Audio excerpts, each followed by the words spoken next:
নমস্কার, আমি সুজয় চৌধুরী আর আপনারা দেখছেন আপনাদের প্রিয় স্বাস্থ্য সমৃদ্ধি চ্যানেল। স্বাস্থ্য সমৃদ্ধি চ্যানেলে প্রতিনিয়ত আয়ুর্বেদ সংক্রান্ত এবং বিজ্ঞান সমর্থিত সমস্ত খুঁটিনাটি স্বাস্থ্য সংক্রান্ত বিষয় নিয়ে কিন্তু আলোচনা হয়। যে আলোচনা আমরা যদি প্রতিনিয়ত শুনি, তাহলে শরীর যাতে অসুস্থ না হয় সেই সম্বন্ধে আমাদের শরীরে কি করা উচিত, লাইফস্টাইল কি হওয়া উচিত, এগুলো নিয়ে স্বাস্থ্য সমৃদ্ধিতে আলোচনা হয়। দেখুন, সমাজে আজ প্রতি ঘরে ঘরে প্রতিটা মানুষ কোনো না কোনো সমস্যায় জর্জরিত। অসুস্থ হলে চিকিৎসা করার জন্য তো বিভিন্ন প্রতিষ্ঠান আছে, কিন্তু কি করলে অসুস্থ হবই না এই সম্বন্ধে আলোচনা করার সেরকম প্রতিষ্ঠান নেই। স্বাস্থ্য সমৃদ্ধি সেটাই করে যাচ্ছে সমাজে, যে আমরা কি করলে অসুস্থ হবই না, সেটা আপনাদের সঙ্গে আমার অভিজ্ঞতার আদান প্রদান। প্রতিনিয়ত আপনারা আমার সঙ্গে আছেন, আশা করি আগামী দিনেও থাকবেন। সে কারণে যারা নতুন দেখছেন তারা চ্যানেলটিকে সাবস্ক্রাইব করে নেবেন, আর যারা আমার রেগুলার ভিউয়ার তারা অবশ্যই লাইক, কমেন্ট ও শেয়ার করতে ভুলবেন না।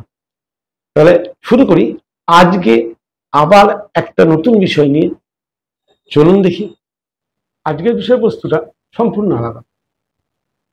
আজকের যে আলোচনা, সেই আলোচনা যদি আপনারা পুরোটা একাগ্রতার সঙ্গে মন দিয়ে শেখেন বা জানার চেষ্টা করেন এবং বোঝার চেষ্টা করেন, তাহলে কিন্তু আমার বিশ্বাস আপনি সমস্ত শরীরের যত রকম সমস্যা আছে সমস্ত সমস্যার সমাধান আপনি নিজেই করতে পারেন। সমস্যা কোথায়? আমাদের শরীরে প্রতিনিয়ত বিভিন্ন সমস্যা আমরা জর্জরিত। তার মধ্যে প্রেশার, সুগার, হার্টের প্রবলেম, জয়েন্ট পেন, ইনডাইজেশনের সমস্যা, কনস্টিপেশনের সমস্যা, আইবিএস এর সমস্যা, কি সমস্যা নেই? কিডনির disorder, varieties problem, fatty liver, কোনটা বলবো আর কোনটা বলবো না। আচ্ছা, এই এমন কিছু কি আছে যে একমাত্র জিনিস যেটা সমস্ত সমস্যার মূলে? হ্যাঁ, আছে। থাম্বনেল দেখে নিশ্চয়ই বুঝতে পারছেন যে গ্রিন স্যালাডের কিছু একটা ভূমিকা আছে এর মধ্যে। তার জন্য আজকে থাম্বনেলটা কিন্তু গ্রিন স্যালাডের বিশেষত্বের উপরেই সিলেক্ট করা হয়েছে। তো গ্রিন স্যালাড কি, কেন খাবো, এটা বুঝে নিলে কি হয় যে খাবেন কি খাবেন না সে সিদ্ধান্তটা আপনার কাছে। আমার কাজ তো আমি যেটা জেনেছি, আমি যেটা অ্যাপ্লাই করেছি, বেনিফিট পেয়েছি, আপনাদের সঙ্গে শেয়ার করা। সিদ্ধান্ত তো আমার নয়, সিদ্ধান্ত আপনার। আমি তো এখানে কোনো মেডিসিন খেতেও বলছি না, মেডিসিন ছাড়তেও বলছি। আমি শুধু লাইফস্টাইলের বিভিন্ন খুঁটিনাটি ব্যাপার নিয়ে আলোচনা করছি। তাহলে আজকের এই চমকপ্রদ বিষয়টা যদি জানতে চান, একটু সময় নিয়ে শেষ পর্যন্ত আমার চ্যানেলের সঙ্গে থাকতে হবে। আর যারা আজ নতুন এসেছেন অবশ্যই সাবস্ক্রাইব বাটনটা টিপে দিন, কারণ আগামী দিনে এই চ্যানেলে আরো মজার মজার টিপস পাবেন, যেগুলো যেন কখনো আপনার হাতের বাইরে না যায়, একটা ভিডিও যেন মিস না হয়। তার জন্য সাবস্ক্রাইব করাটা খুব জরুরি। তাহলে শুরু করি আজকে অ্যাকচুয়াল কি নিয়ে আমাদের আলোচনা। দেখুন, একটি মাত্র বিষয়, যে বিষয়টার দিকে আমরা যদি নজর দিই এবং বুঝে নিই, সমস্ত রোগ, হ্যাঁ শুনতে অবাক লাগছে, সমস্ত লাইফস্টাইল সংক্রান্ত যত রোগ, সমস্ত রোগ বলতে আমি অ্যাক্সিডেন্টের কথা বলিনি, ওটা তো প্রকৃতির হাতে, ঠিক আছে? লাইফস্টাইল সংক্রান্ত যত রোগ, ভালো করে বুঝুন, যেটা আমাদের জীবনশৈলীর ভুলের কারণে হয়, সেই রোগের কথা বলেছি। এবার সেই রোগ বললে আপনি দেখবেন 90% রোগ তার মধ্যে এসে গেছে, আর বাকি 10% তো কিছুটা অ্যাক্সিডেন্টাল কারণে, কিছুটা প্রকৃতির কারণে আমাদের বিভিন্ন রোগে ভুগি। তাহলে 90% রোগটা যদি এতই বড়, তাহলে সেইটা নিয়ে ভেবে নেওয়াটা খুব বুদ্ধিমানের কাজ নয় কি? তাহলে কি এমন জিনিসটা হচ্ছে nitric oxide. Nitric oxide chemical কম্পোজিশনের নাম হচ্ছে NO, নাইট্রোজেন ও অক্সিজেন মিলিয়ে নাইট্রিক অক্সাইড। এই নাইট্রিক অক্সাইড আমাদের শরীরে এমন কিছু কাজ করে, আমি সেই কাজ নিয়ে আগে আলোচনা করি, তারপরে বলবো কি কিভাবে নাইট্রিক অক্সাইড আমাদের শরীরে প্রোডাকশন হয়। আর নাইট্রিক অক্সাইড প্রোডাকশন হলে আমরা সমস্ত রোগ থেকে নিজেকে নিজে রিকভারি করতে পারি। প্রথম কথা, নাইট্রিক অক্সাইড একটা গ্যাসীয় ফর্ম, ঠিক আছে? এটা আমাদের শরীর নিজেই নিজে তৈরি করে। আজকাল আধুনিক বিজ্ঞান কিছু ওষুধ হয়তো বের করেছে, কিন্তু সেটা তো বাইরের শক্তি। আমার শরীরেই যে শক্তি আছে, সেই শক্তিকে ইউজ করলে যতটা কাজ হয়, কাজের লোক আমার মনে হয় না আপনার কাজটা আপনার মনের মতো করতে পারে। আমাদের বোঝাতে হবে যে কাজের লোকই হয়, আর নিজের কাজ করা সেটা সম্পূর্ণ আলাদা হয়। তা শরীরের নিজের যখন সিস্টেম আছে, মেকানিজম আছে, যে শরীর নিজেই নাইট্রিক অক্সাইড প্রোডাকশন করতে পারে, আমাদের উচিত শরীরকে সাহায্য করা, আর কিচ্ছু না। নাইট্রিক অক্সাইড আমাদের শরীরের যত রকম প্রক্রিয়া আছে, ইন্টারনাল সিস্টেমের অর্গানের যে প্রসেসগুলো চলে, সমস্ত প্রসেসকে ত্বরান্বিত করতে, আরামে চলতে সাহায্য। তাহলে সমস্ত অর্গান যদি ঠিকঠাক কাজ করে, তাহলে আমরা এমনি সুস্থ থাকবো। নাইট্রিক অক্সাইডের প্রধান কাজ সেটা হচ্ছে ভেসোডাইলেশন, অর্থাৎ আমাদের যে ব্লাড ভেসেল, আর্টারিজ, ক্যাপিলারিজ, এই যে সূক্ষ্ম সূক্ষ্ম যে ব্লাড ভেসেল, ওগুলোকে ফুলিয়ে তোলে, অর্থাৎ প্রসারিত করে। বুঝতে পারছেন যে সরু হয়ে যাচ্ছে কোনো কারণে, যে কোনো কারণে সেটাকে প্রসারিত করে, ফুলিয়ে দেয়।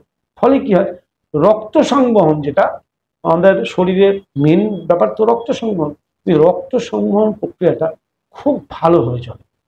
আর খুব ভালোভাবে চলার পরে আমাদের শরীরে অটোমেটিকলি সমস্ত সেল সুস্থভাবে খাবার পায় এবং সুস্থ থাকতে সাহায্য করে। নাইট্রিক অক্সাইড একটি নিউরোট্রান্সমিটার হিসেবেও কাজ করে, অর্থাৎ সিগন্যাল আদান প্রদান, আমাদের প্রতিটা সেলের থেকে আমাদের শরীরের ভেতরে যে সিগন্যাল আদান প্রদান হয়, এই সিগন্যাল আদান প্রদানের ফলেই কিন্তু আমাদের শরীর সুচারুরূপে চলে। এই সিগন্যাল আদান প্রদান করতে নিউরোট্রান্সমিটার বলে একটা সিস্টেম আছে আমাদের শরীরে। আজকে এই নাইট্রিক অক্সাইড নিউরোট্রান্সমিটার হিসেবেও কাজ করে।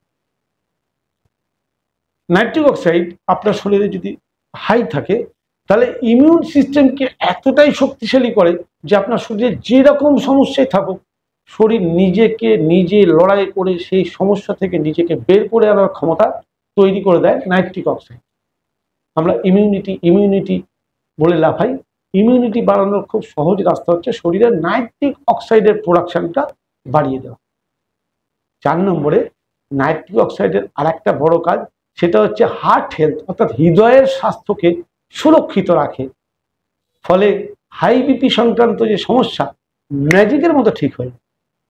হ্যাঁ, নাইট্রিক অক্সাইড ম্যাজিকের মতো আপনার হাই বিপিকে ঠিক করতে পারে। আপনি দীর্ঘদিন হাই বিপির সমস্যায় ভুগছেন, অ্যাকচুয়ালি আপনার শরীরে নাইট্রিক অক্সাইডের পার্সেন্টেজ কমে গেছে, ব্লাড ভেসেলগুলো, ক্যাপিলারিগুলো কনস্ট্রিক্ট হয়ে গেছে, অর্থাৎ সরু হয়ে যাচ্ছে, চেপে যাচ্ছে।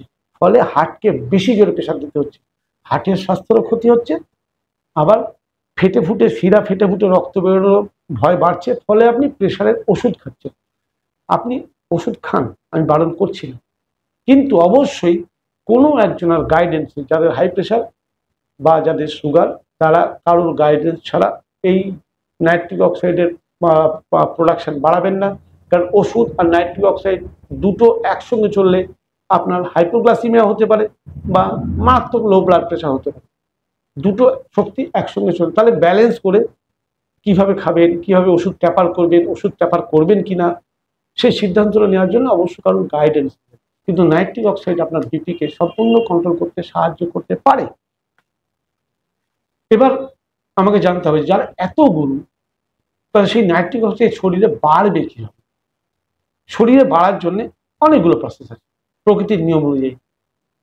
আমি আজকে যে প্রসেসটা নিয়ে আলোচনা করব সেটা হচ্ছে নাইট্রিক অ্যাসিড তখনই শরীরে বাড়বে যখন আপনি নাইট্রেট যুক্ত খাবার খান। যে খাবারে নাইট্রেট আছে সেই খাবার খেলে আপনার নাইট্রিক অক্সাইডের প্রোডাকশন বাড়বে। এবার নাইট্রেট কিসে আছে? বেশিরভাগ প্রকৃতির তৈরি খাবার, যেমন সবুজ পাতা, বিভিন্ন ফল এবং সবজি, এতে নাইট্রেট আছে। আপনি বলবেন আমি তো রোজ খাই ফল সবজি, শাক খাই, পাতা খাই, ডাক্তার বলছে শাক পাতা খেতে, আমি শাক পাতা খুব ভালো করে রান্না করে সেদ্ধ করে ভালো করে খাই। কিন্তু আশ্চর্য জানেন কি, আগুনের সংস্পর্শে গেলে সব থাকে, নাইট্রেটটি ভ্যানিশ। এটা আমি বলছি না, বিজ্ঞানের কথা, রিসার্চ বলছে। তাহলে আগুনের সংস্পর্শে গেলে নাইট্রেট ভ্যানিশ হয়ে যায়। তাহলে সেই নাইট্রেটটা যদি আপনাকে পেতে হয় নাইট্রিক অক্সাইডকে প্রমোট করার জন্য, তাহলে আপনাকে র ফর্মে প্রাকৃতিক খাবার খেতে হবে। তাই আজকের থাম্বনেল গ্রিন স্যালাডের ম্যাজিক। গ্রিন স্যালাড আপনার শরীরে তারুণ্যকে ধরে রাখে, কেন এতে প্রচুর অ্যান্টিঅক্সিডেন্ট আছে, যে অ্যান্টিঅক্সিডেন্ট আপনাকে বয়স বাড়তে দেয় না। অ্যান্টি এজিং প্রপার্টি আছে গ্রিন স্যালাডের মধ্যে। আমরা তো সবাই চাই বয়স হবে, বুড়ো যেন না হই। তাহলে বুড়ো হওয়ার যে প্রবণতা সেটাকে আটকাতে পারে। রিঙ্কেলস, ডার্ক সার্কেল, এগুলোকে কম করতে পারে আপনার নাইট্রিক অক্সাইড। আপনি কি চাইছেন সমস্ত কিছু এক নাইট্রিক অক্সাইড আপনাকে দিতে পারে। আর সেটা তখনই সম্ভব যখন আপনি সঠিক পরিমাণ গ্রিন স্যালাড রেগুলার খাবেন। সঠিক নিয়মে সঠিক পদ্ধতিতে অবশ্যই কারোর কাছে জেনে নিন, কেন আপনি তো জানেন না আপনি কি খাবেন, কতটা খাবেন। এতে আপনি হয়তো র ফুডের জায়গা, মানে আগে খাওয়ার জায়গায় র ফুড পরে খেলেন, র ফুড পরে খেলে আপনার অনেক রকম ক্ষতি হতে পারে। সেগুলো জানার ব্যাপার আছে, খাবার আগে খাবেন না খাবার পরে খাবেন, সেগুলো জেনেই খাবেন। তাহলে গ্রিন স্যালাডটা নিশ্চয়ই বুঝতে পারলেন। আমি তবু বলে দিই, আজকে এই ব্যাপারে নিয়ে আলোচনা করব না, তবু বলি যে নাইট্রিক অক্সাইড বাড়াতে ব্যায়াম এবং প্রাণায়ামের একটা বিশাল ভূমিকা আছে। কারণ ভগবান সিস্টেম করেছে, আমরা যখন শ্বাস নিই, সাইনাস গ্যাপ দিয়ে যখন হাওয়ার ঘর্ষণ হয়, এখান থেকে নাইট্রিক অক্সাইড প্রোডাকশন হয়। কি অলৌকিক সৃষ্টি ভগবানের আমাদের শরীর। কোনোদিন নাইট্রিক অক্সাইডের ব্যাপার নিয়ে আরো ডিটেলসে আলোচনা করব। আগে আমার একটা ম্যাজিক অফ নাইট্রিক অক্সাইড বলে ভিডিও আছে, দরকার পড়লে সেই ভিডিওটা একবার দেখে নিতে পারেন, লিঙ্ক আমি দিয়ে দিচ্ছি। আপনারা সেই লিঙ্কে গিয়ে ম্যাজিক অফ নাইট্রিক অক্সাইড একবার দেখে নেবেন, তাতে নাইট্রিক অক্সাইডের ব্যাপারে আরো বিশদে আলোচনা করা আছে। আজকে আমি বলতে চাইছি যে গ্রিন স্যালাড আপনারা কেন খাবেন, তার জন্যে আমি এই নাইট্রিক অক্সাইডের ব্যাপারটা আপনাদের বোঝালাম। কেমন লাগলো জানাতে ভুল করবেন না, যদি ভালো লেগে থাকে। আর যদি এ বিষয়ে আরো জানতে চান বা আমাকে আপনি আরো সাহায্য করতে চান, তাহলে আমার ভিডিওর নিচে জয়েন অপশন আছে, জয়েন অপশনে গিয়ে আপনি স্বাস্থ্য সমৃদ্ধি কেন্দ্রের সদস্য পদ গ্রহণ করতে পারেন। এছাড়া যদি আপনাদের আমার এই মানে সিস্টেমটাকে ভালো লেগে থাকে বা আমি যে বিষয় নিয়ে আলোচনা করি এটা যদি আপনাদের মনে হয় যে আমি সমাজের জন্য ভালো করছি, আমাকে আপনারা সাহায্য করতে চান, তাহলে থ্যাঙ্কস জানিয়ে আমাকে সাহায্য করতে পারেন। আর যদি বিশদে আরো ব্যাপারে জানতে চান, আমার সঙ্গে সাক্ষাৎ করবেন নিচের ঠিকানায়, এই ঠিকানায় আমার সঙ্গে সাক্ষাৎও করতে পারেন। প্রতিনিয়ত স্বাস্থ্য সম্বন্ধে জানা এবং কি করলে আমরা সুস্থ থাকতে পারি, রোগ নয় রোগের কারণ খুঁজুন ও তা দূর করা জানুন, এটাই স্বাস্থ্য সমৃদ্ধির উদ্দেশ্য। স্বাস্থ্য সমৃদ্ধি আপনাদের সঙ্গে প্রতিনিয়ত এ নিয়ে আলোচনা করে যাচ্ছে। সঙ্গে থাকবেন, আগামী ভিডিওতে নিশ্চয়ই দেখা হবে।